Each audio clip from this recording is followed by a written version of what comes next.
Eternal Secret King, Chapter 541. Bab 541, Pertemuan Besar. Itu terlalu tragis. Di reruntuhan, nyawa Golden Core mirip dengan rumput. Dalam waktu kurang dari 15 menit, pasukan inti emas dari dinasti Yu Agung itu diinjak-injak oleh puluhan kereta dari klan Tabah dan lebih dari setengahnya terluka atau mati. Mayat berserakan di mana-mana dan tangisan tragis melolong. Pasukan Great Yu telah hancur total dan pembudidaya yang tersisa melarikan diri jauh tanpa berbalik. Jenius inti emas dari dinasti Yu Agung, Gulwonan, dikalahkan oleh Taba Feng dalam 3 pukulan. Memotong kepala Gulwonan dengan tombaknya, Taba Feng memegang kepala di tangannya. Dengan aura yang sangat deras, dia menginjak mayat Gulwonan dan mendecakkan bibirnya, mencibir, sungguh jenius anjing apa ini. Tidak ada kekurangan jenius di generasi ini. Mu Dongqing dan Bai Yuhan merasa ngeri saat menyaksikan pemandangan itu dan menggigil tak terkendali. Mereka berdua menyaksikan Gulwonan melepaskan fenomena inti emasnya untuk mencoba melarikan diri. Namun, itu dihancurkan dengan satu tebasan tombak Taba Feng dan kepalanya dipenggal. Bahkan tanpa menggunakan fenomena inti emasnya, Taba Feng membunuh Gulwonan sambil menghancurkan pasukan Great Yu. Dia melemparkan kepala Gulwonan yang berlumuran darah dengan santai ke tanah dan mengejek dengan dingin. Kamu bahkan tidak cocok untuk menaiki keretaku dengan kekuatanmu. Mempersempit pandangannya, Mu Dongqing samar-samar bisa melihat lusinan kepala berserakan di kereta Taba Feng. Sebagian besar sudah kering dan hanya sedikit yang berlumuran darah segar. Aku dengar Taba Feng suka membunuh orang jenius. Setiap kali dia membunuh seorang jenius, dia akan memenggal kepala yang terakhir dan meletakkannya di atas keretanya. Saya pernah mendengar bahwa dia dengan berani mengklaim bahwa dia akan membantai semua teladan di daratan Tianhuang dan mengisi keretanya. Bisikan pelan terdengar dari rerumputan di dekatnya. Mu Dongqing dan Bai Yuhan saling pandang, keduanya bisa melihat keterkejutan di mata satu sama lain. Ada lusinan kereta dari klan Tabah yang datang untuk ekspedisi ini. Paling-paling, mereka memiliki kurang dari 100 orang. Namun, mereka mampu menghancurkan pasukan dengan lebih dari 1000 inti emas. Kekuatan klan Tabah sudah jelas. Gedebuk, gedebuk, gedebuk. Tidak jauh dari sana, sekelompok kereta kuno lainnya menyerbu dengan mengibarkan bendera perang, terukir kata Yuan. Klan bangsawan lainnya, klan Yuan, telah tiba. Pemimpin klan Yuan lebih kurus seperti tiang bambu dan mencibir, Tabah, itu hanya semut dengan kekuatan biasa-biasa saja. Apa yang bisa dipamerkan? Yuan Wujia, Taba Feng memutar kereta dan mencambuk talinya dengan niat bertempur yang membara di matanya, sambil berteriak, kamu datang di waktu yang tepat. Membunuh semut itu sama sekali tidak menyenangkan. Aku masih menyimpan tempat di keretaku untuk kepalamu. Tanpa sepatah kata pun, Taba Feng memimpin keretanya dan menyerbu ke arah Yuan Wujia. Apakah kamu pikir aku akan takut padamu? Yuan Wujia jelas tidak takut dan mengambil tombak emas bermata 3 dari tas penyimpanannya. Itu terlihat sangat berat dan tidak sesuai dengan ukurannya yang kurus. Membunuh. Keduanya melonjak ke udara pada saat yang sama dan berteriak. Tombak-tombak dan emas bercabang 3 bertabrakan dengan keras, melepaskan gelombang kejut yang bergetar di udara. Semburan cahaya melesat maju, berkobar seperti matahari dengan sinar yang menyilaukan. Ada lebih banyak pembudidaya yang berkumpul di sekitarnya dan teriakan ketakutan terdengar dari kerumunan. Mu Dongqing adalah seorang kultivator bertemperamen tubuh dengan kekuatan luar biasa. Dia memegang palu raksasa dan tak terbendung. Namun, dibandingkan dengan 2 paragon di depannya, Mu Dongqing merasa dia terlalu lemah. Ini adalah teladan sejati. Mu Dongqing tidak bisa membantu tetapi menggelengkan kepalanya dan meratap, salah satu dari mereka bisa membunuhku dalam waktu kurang dari 3 langkah. Suara yang memekakkan telinga terdengar saat paragon dari 2 klan bangsawan, Taba Feng dan Yuan Wujia, bertarung di udara dan sulit untuk menentukan pemenangnya. Kekosongan akan berguncang dengan setiap bentrokan. Saat serangan berlanjut, Taba Feng menjadi semakin serius dan keganasan di matanya berpendar. Mengedarkan inti emasnya dengan ganas, aura menakutkan menyebar dari sekelilingnya. Itu adalah fenomena inti emas. Murid Yuan Wujia menyempit dengan cepat dan dia langsung mundur, sambil berteriak, Taba Feng, kamu gila. Beraninya kamu mencoba dan menggunakan fenomena Golden Core. Fenomena Golden Core adalah sarana terkuat yang tersedia untuk Golden Core dan mereka tidak akan dapat menggunakannya kembali dalam waktu singkat setelah dirilis. Dengan kata lain, jika seseorang mengaktifkan fenomena Golden Core mereka selama pertempuran sengit, itu berarti mereka bertekad untuk membunuh. Sementara Yuan Wujia tidak senang dengan Taba Feng, dia mempertahankan kewarasannya. Buah vermilion belum matang. Jika mereka berdua mengungkapkan semua kartu truf mereka dan melepaskan fenomena inti emas mereka di sini, itu hanya akan menghasilkan hasil internesin dan memungkinkan orang luar mendapatkan keuntungan. Fenomena inti emas Taba Feng belum terbentuk sepenuhnya dan pada kenyataannya, dia juga ragu-ragu secara internal. Tapi ketika dia merasakan tatapan dari sekitarnya, Taba Feng dipompa dan menyatakan dengan dingin, cek itu. Aku akan membunuhmu hari ini. Kalian berdua, hentikan itu. Tiba-tiba, suara dingin dan menawan terdengar. Bang, ledakan, ledakan. Serangkaian kereta kuno tiba dengan aura yang luar biasa, menyebabkan awan menghilang dan cakrawala berguncang. Kereta kuno ini hanya tersedia untuk keluarga bangsawan-bangsawan. Itu adalah kedatangan klan kultivasi besar lainnya. Bendera perang di kereta menampilkan kata yang mencolok murung. Seorang wanita berdiri di atas kereta di depan, mengenakan jubah istana biru dengan sosok tinggi, langsing, dan menggairahkan. Meskipun dia tidak memiliki riasan, dia memiliki fitur seperti peri yang sempurna dengan kesombongan yang unik untuk klan bangsawan. Orang yang berbicara sebelumnya adalah wanita ini. Saat melihat wanita itu, Yuan Wujia berteriak buru-buru, Murong Wushuang, kamu datang di waktu yang tepat. Bantu aku mengendalikan orang gila ini. Tidak ada dari kalian yang akan mengendalikan tindakanku hari ini. Meskipun itu yang dikatakan Taba Feng, jelas bahwa nada suaranya telah melunak.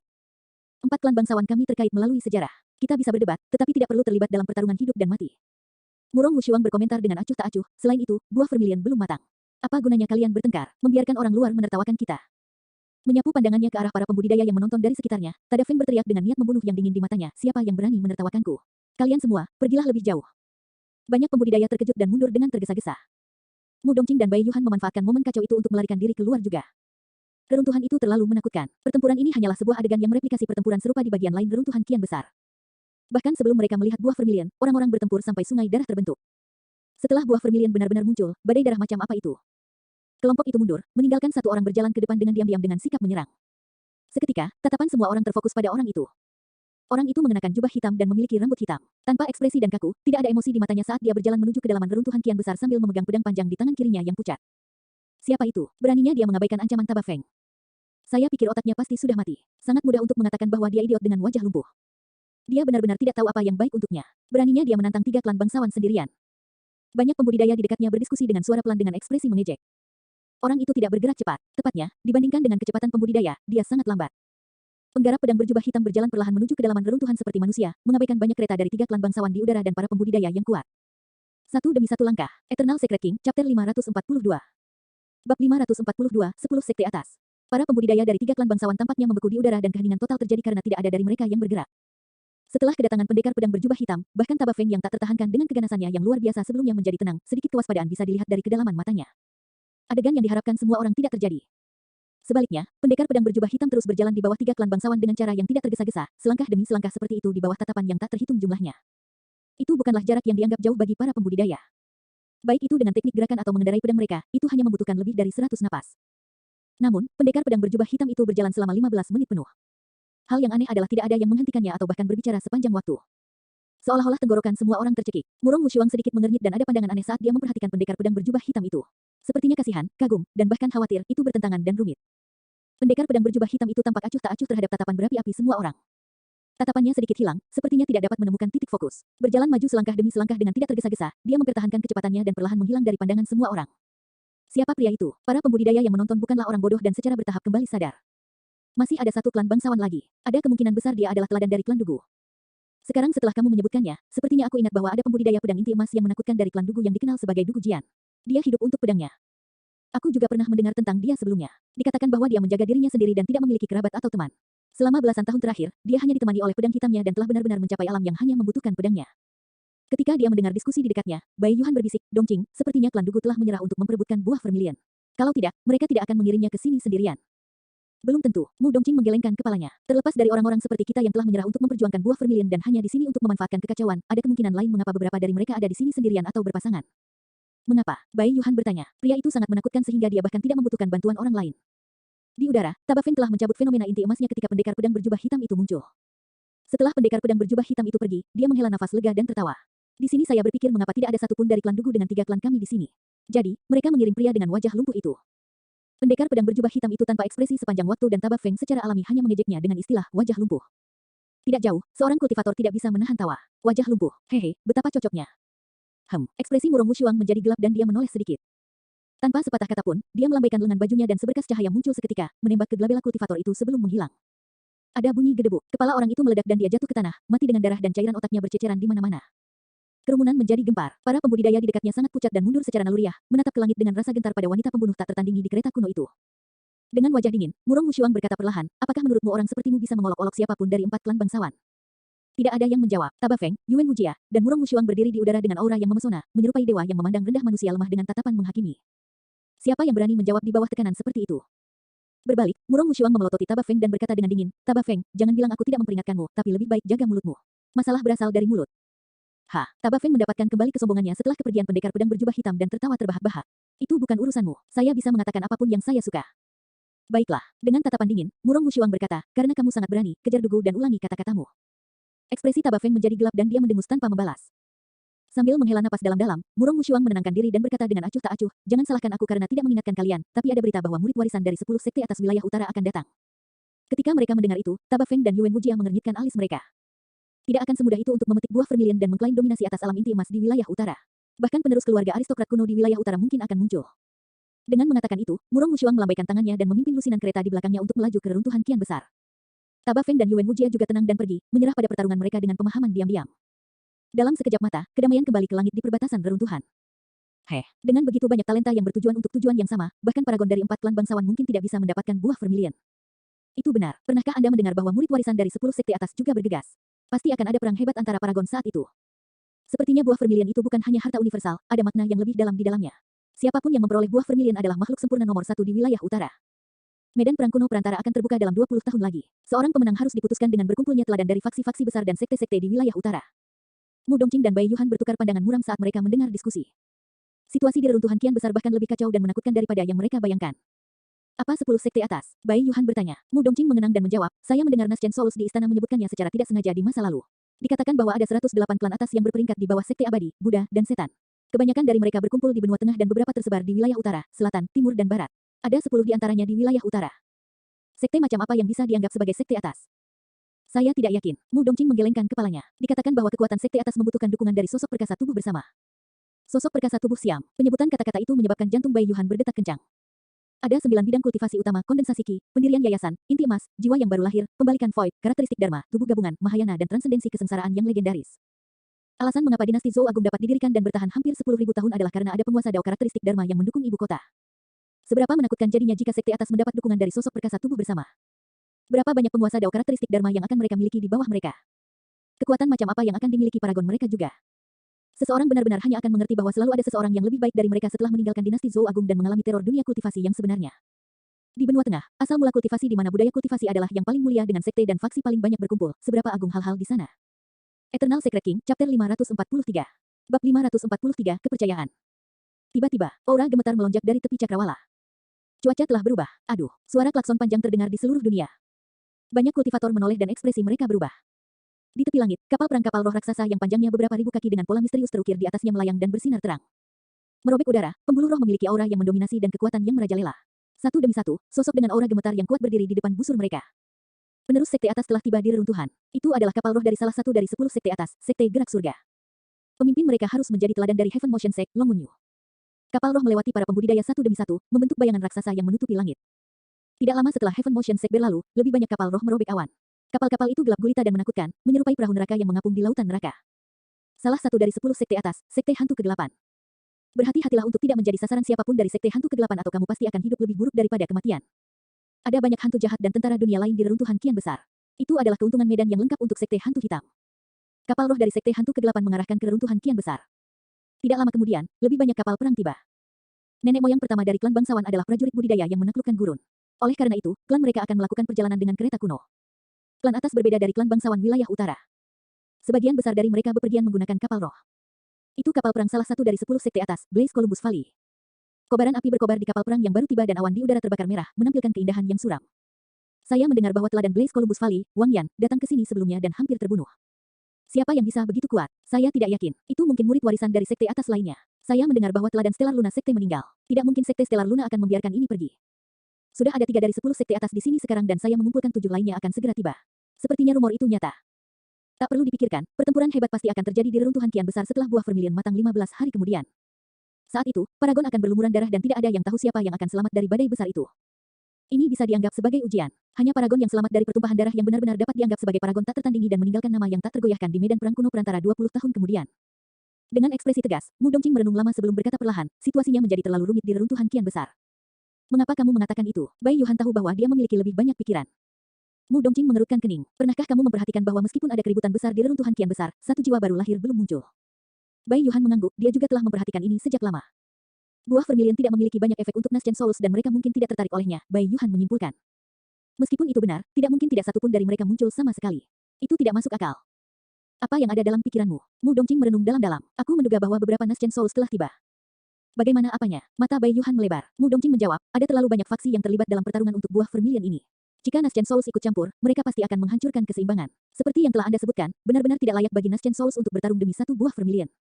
Oleh karena itu, saya menyimpulkan bahwa kemungkinan besar ada kesepakatan diam-diam antara Naschen Souls dari berbagai faksi utama untuk tidak ikut campur sehingga generasi yang lebih muda dapat melakukan pertempuran yang benar-benar menentukan untuk melihat siapa yang dapat berkuasa di antara dunia Golden Core. Sangat mungkin bahwa semua Naschen Souls bersembunyi dan menonton untuk melihat hasil dari pertempuran ini. Bai Yuhan mengerutkan kening dan berpikir keras setelah mendengar tebakannya. Gua bawah tanah. Cahaya gemilang bersinar di atas lava merah dan baju besi bagian dalam berwarna kuning samar melayang di udara dengan indah. Di pantai, seorang pembudidaya berjubah hijau yang sopan menyeka keringat di dahinya dan menghela nafas lega, akhirnya melepaskan senyum tipis. Kultivator berjubah hijau tidak lain adalah Susimo. Setelah memasuki gua bawah tanah, dia hanya menghabiskan waktu 5 hari untuk memperbaiki 5 panah emas hitam. Namun, dia membutuhkan waktu 10 hari untuk memperbaiki Mystic Gold Silk Armor. Selama 15 hari terakhir, Susimo tidak beristirahat sesaat pun dan tegang, dia sudah mencapai batas fisik dan mentalnya dengan melakukan pengumpulan roh secara terus-menerus. Namun, itu semua sepadan. 5 panah emas hitam dan armor sutra emas mistik semuanya adalah senjata roh bawaan, kekuatan tempur Susimo baru saja naik level lagi. Susimo meregangkan tubuh dan melepas jubah hijaunya, bersiap untuk mengenakan armor sutra emas mistik. Namun, tindakannya menyebabkan bola merah berbulu di samping kakinya terbangun. Rubah kecil itu menguap dan mendorong paha Suzimo dengan kepala dan matanya yang pusing, menunjukkan ketidaksenangannya. Suzimo tersenyum. Selama 15 hari terakhir, rubah kecil itu telah lengah sepenuhnya terhadapnya. Awalnya, makhluk kecil ini bersembunyi dan mengawasinya dari jauh. Saat lelah, ia tidur dan terus menonton setelah bangun. Setelah beberapa hari, ketika rubah kecil melihat bahwa Suzimo mengabaikannya, dia maju dan mendekat. Ketika dia menyadari bahwa dia masih tidak dalam bahaya setelah hari lain, dia menutup jarak lagi. Beberapa hari kemudian, rubah kecil itu langsung berbaring di samping kaki Suzimo. Dia menggunakan pahanya sebagai bantal dan merasa sangat nyaman, dia tidak pernah tidur senyaman ini selama belasan tahun. Setelah bangun, rubah kecil itu menggosok matanya dan hal pertama yang dilihatnya adalah Suzimo mengganti pakaiannya. Seketika, dia tersipu dan menggerutu secara internal, segala sesuatu tentang pria ini baik kecuali fakta bahwa dia suka telanjang. Suzimo acuh tak acuh dan mengenakan Mystic Gold Silk Armor, rasanya dingin di kulitnya dan sangat nyaman. Armor sutra emas mistik setipis sayap jangkrik tapi itu pantang menyerah dan bisa menyesuaikan diri dengan sosok pembudidaya manapun, itu benar-benar harta utmos yang langka. Setelah berhasil memperbaiki senjata roh bawaan, Suzimo sangat bersemangat dan mengenakan jubah hijaunya sekali lagi. Melihat rubah kecil di sampingnya, dia tidak bisa menahan diri untuk tidak menjangkau dan menyentuh tubuh berbulunya. Awalnya, rubah kecil itu ingin mengelak secara insting. Namun, dia berkedip dan tetap di tempatnya, membiarkan Suzimo menggosok tubuhnya dengan lembut. Rubah kecil, sambil menyeringai, Suzimo berkata dengan tatapan main-main di matanya, apakah kamu tahu bahwa ketika kamu tidur, kamu mendengkur sangat keras? Sarjana terkutuk, bagaimana Anda bisa mengatakan sesuatu seperti itu dengan keras? Rubah kecil itu membeku dengan ekspresi malu dan menoleh ke telapak tangan Suzimo sebelum menggigitnya dengan kejam. Menyala, rubah kecil berseru. Telapak tangan Suzimo baik-baik saja tetapi giginya hampir retak saat dia terengah-engah. Ketika dia melihat itu, Suzimo tidak bisa menahan tawa. Mengerucutkan bibirnya dan berkedip, mata memikat rubah kecil itu berkabut dan tetesan air mata seukuran kacang berguling-guling, tampak menyedihkan seolah-olah dia telah menderita banyak keluhan. Suzimo buru-buru membuang senyumnya dan membelai dahinya, berkata dengan ketegasan palsu, tapi sejujurnya, dengkuranmu tidak seperti dengkuran biasa. Ya, itu lebih baik. Rubah kecil itu menangis dan menangis. Eternal Secret King, Chapter 544. Bab 544, mengumpulkan jiwa yang baru lahir. Rubah kecil itu menangis dan mengangkat keranjang pemblokir api dengan cakar mungilnya, melarikan diri dengan gusar. Sambil tersenyum, Suzimo duduk dan berbaring telentang, menggunakan lengannya sebagai bantal untuk kepalanya. Menutup matanya, kilatan setan samar berkedip saat dia berpikir. Setelah menangis sebentar, rubah kecil bersembunyi di sudut dan menggambar lingkaran di tanah, menggiling cairan otaknya untuk menghina Suzimo. Sarjana bodoh, kau benar-benar payah. Sarjana bodoh, kamu orang jahat.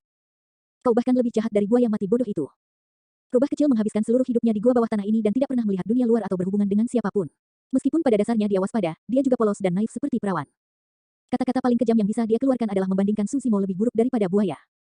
Meskipun dia telah hidup selama puluhan tahun, itu adalah jumlah waktu yang dapat diabaikan dibandingkan dengan umur panjang iblis dan pikirannya mirip dengan anak manusia. Tak lama kemudian, dia bosan. Berbalik, rubah kecil itu menatap Suzimo secara naluriah. Matanya tertutup dan dia tidak bergerak kecuali telinganya yang berkedut. Apa yang dia lakukan? Rubah kecil itu penasaran dan berjingkat-jingkat, benar-benar lupa bahwa dia mengolok-oloknya sebelumnya. Karena wilayah kultivasinya tidak cukup tinggi, dia tidak dapat mendengar suara yang berasal dari istana di atas gua. Namun, Suzimo memiliki pendengaran universal. Bahkan ribuan kaki di bawah tanah, samar-samar dia bisa mendengar suara-suara di atas istana. Istana tidak damai selama setengah bulan terakhir. Selanjutnya, keributan itu jelas semakin besar. Semua paragon inti emas wilayah utara mungkin telah berkumpul di sini dengan kelahiran buah Vermilion. Meskipun Suzimo berhasil bertahan melawan musuh kuat dari Sekte Abadi, Buddha, dan Iblis sendirian ketika istana Kaisar Manusia turun di medan perang kuno, situasi saat ini tidak terlihat baik untuknya. Pada saat itu, dia adalah penggarap pendirian Yayasan 7 Meridian untuk budidaya keabadiannya dan telah mencapai penguasaan yang lebih besar pada bagian clearing orifice untuk budidaya iblisnya. Dia hampir berada di puncak dan selangkah lagi dari pembentukan inti. Pada saat itu, ia sebanding dengan paragon-paragon Sekte Abadi, Buddha, dan Iblis dalam hal ranah kultivasi. Tapi sekarang, dia berada di tahap awal Golden Core dan belum mencapai penguasaan yang lebih rendah dari Inner Core-nya. Paragon terlemah yang berkumpul berada di Golden Core tahap akhir dan bahkan mungkin ada Golden Core yang disempurnakan. Ada perbedaan hingga 3 alam kecil. Tentu saja, ketiga alam kecil itu tidak berarti banyak bagi Suzimo yang memiliki keabadian dan kultivasi iblis. Dia masih yakin bahwa dia bisa menekan semua orang dalam pertarungan 1 lawan 1. Namun, ada kemungkinan besar dia akan membuat musuh dengan semua paragon wilayah utara dengan bertarung demi buah Vermilion. Pada saat itu, akan sulit untuk menang melawan serangan gabungan dari paragon yang tak terhitung jumlahnya. Dia berhasil mengolah fenomena kembar dan keduanya hilang fenomena primordial. Namun, pada akhirnya, dia hanya punya 2. Pada saat itu, akan ada ratusan atau ribuan fenomena inti emas secara paragon dan itu adalah kekuatan penghancur yang tak terbayangkan. Dia mungkin tidak bisa menangani semuanya dengan energi rohnya sebagai Golden Core tahap awal. Selain itu, ada juga fenomena inti emas yang lebih kuat dari Soaring Serpent dan Divine Turtle. Istana kaca dari 9 sekte abadi dan sekte bumi jahat dari 7 sekte iblis terletak di wilayah utara. Jika paragon dari 2 sekte super itu saling berhadapan, itu pasti akan menjadi ancaman bagi Suzimo. Tentu saja, ada hal lain yang dia waspadai. Akankah ada Nascent Souls yang muncul untuk kemunculan buah Vermilion ini? Bagaimana semuanya akan berakhir jika Nascent Souls ikut campur? Pikiran liar Suzimo membuat kelopak matanya berat. Dia benar-benar terlalu lelah dan saat ini, satu-satunya hal yang dia inginkan adalah istirahat malam yang nyenyak. Pemahamannya tentang penyempurnaan senjata telah meningkat lagi saat dia memperbaiki senjata roh bawaan. Masih ada 15 hari lagi. Itu cukup bagi saya untuk menyempurnakan satu set 27 pedang terbang kelas atas. Dengan pemikiran itu, Suzimo tertidur. Rubah kecil baru saja tiba di samping Suzimo ketika dia melihat dia tertidur. Selanjutnya, ada suara aneh yang keluar dari hidungnya. Kedengarannya seperti harimau, macan tutul, dan guntur. Sambil cemberut, dia berpikir, beraninya sarjana bodoh ini menertawakanku ketika dia mendengkur begitu keras. Meskipun itu adalah pikirannya, dia tidak mengganggu Suzimo. Dia bisa mengatakan bahwa dia terkecoh. Suara dari hidung Suzimo secara alami disebabkan oleh bagian pembersihan sumsum. Metode pernapasan dan kedaluarsa dari Mystic Classic of the 12 Demon Kings of the Great Wilderness sudah dimasukkan ke dalam sumsum Suzimo dan akan aktif secara naluriah bahkan jika dia tertidur. Tempering tubuh, transformasi tendon, penguatan tulang, pembersihan sumsum, perbaikan organ, pembersihan lubang, pembentukan inti. 7 sutra bergema di dalam tubuhnya, membentuk sebuah siklus. Ki iblisnya yang kaya naik dan mulai menyebar. Rubah kecil itu menyaksikan semuanya dengan mata terbelalak tak percaya. Apakah cendekiawan ini manusia atau setan? Dia tidak bisa mengetahuinya sama sekali. Yang membuatnya terkejut, dia menyadari bahwa paparannya terhadap ki iblis yang dilepaskan dari kultivasi Suzimo memindahkan kultivasinya yang telah lama mandek. Hehe, senang, rubah kecil itu beringsut ke depan lagi dan menempel erat di lengan Suzimo sebelum mulai berkultivasi. Ada paviliun besar yang berjarak 5 km dari reruntuhan kian besar. Berbeda dengan reruntuhan yang sunyi, tempat ini rimbun dengan tanaman hijau dan pohon willow berdiri berjajar, penuh dengan kehidupan. Ada 4 meja batu di paviliun. Di samping setiap meja duduk 3-4 pembudidaya dengan pakaian aneh. Beberapa dari mereka mengenakan jubah, beberapa dari mereka mengenakan baju besi dan yang lainnya mengenakan pakaian olahraga yang ketat. Lebih dari 10 orang duduk sambil menyesap teh dengan ekspresi santai, berdiskusi dengan suara lembut. Di luar paviliun, ada lebih dari 100 pembudidaya menunggu. Berdiri di luar, semua ekspresi mereka jauh lebih buruk saat mereka melihat orang-orang di dalam paviliun dengan ketakutan dan kewaspadaan yang mendalam. Jika Mu Dongqing melihat ini, dia pasti akan terkejut. Baik itu 10 orang aneh di dalam paviliun atau 100 orang aneh di luar, semuanya adalah Naschen Souls. Seperti yang dia duga, Naschen Souls bergerak untuk buah vermilion. Di paviliun, 3 orang duduk mengelilingi salah satu meja batu dengan lencana di pinggang mereka yang bertuliskan Murong, Yuan dan Tabah. Mereka berasal dari 4 klan bangsawan. Ada lambang di pinggang Naschen Souls duduk di sekitar 3 meja batu lainnya. Sekte Stellar Luna, Blaze Columbus Valley, Sekte Pedang Penusuk Surgawi, Sekte Gerak Surga, Sekte 7 Pembunuh, Sekte Kabut Darah, Sekte Cakrawala Ilahi Cakrawala, Sekte Harimau Naga dan Sekte Tanpa Bayangan. Itu adalah 9 dari 10 sekte atas selain Sekte Hantu Hitam. Naschen Souls di paviliun berasal dari 10 sekte atas atau 4 klan bangsawan. Adapun Naschen Souls yang berdiri dengan patuh di luar paviliun, mereka berasal dari sekte dan faksi biasa serta beberapa pembudidaya keliling yang tidak dikenal.